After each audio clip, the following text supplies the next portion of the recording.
Comment est-ce que vous validez que les gens adhèrent vraiment? Les choses vont vite, puis les changements s'enchaînent rapidement et souvent en même temps.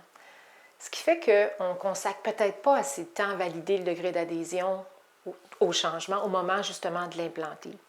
C'est d'ailleurs une des raisons qui fait que les initiatives achoppent.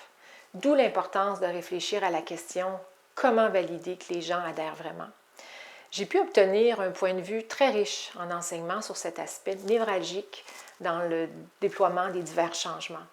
Écoutons l'entrevue, en fait un extrait d'une entrevue exceptionnelle que j'ai réalisée avec Joël Boisvert, associé chez Gallings, au moment de préparer mon livre « Le courage de dire ».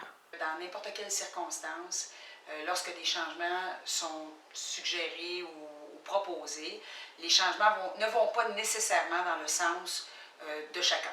Hein? Et je suis la première concernée. Des fois, des changements ne vont pas dans le sens où moi, je les aurais voulu, mais fondamentalement, je pense que la plus grande qualité d'un participant, d'un gestionnaire ou d'un communicateur, c'est de faire fi de ses besoins personnels puis de comprendre que l'organisation prend des décisions.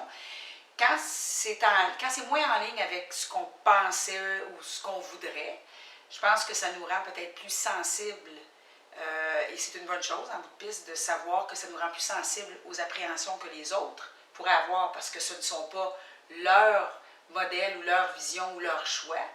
Mais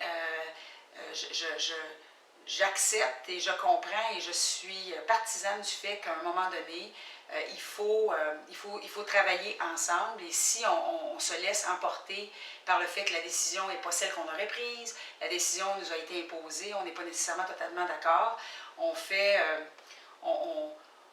met de l'énergie là où l'énergie n'est pas constructive. Le changement va avoir lieu, alors en anglais on a une expression « if you can't beat them, join them » et c'est dans ce contexte-là que moi je le transpose.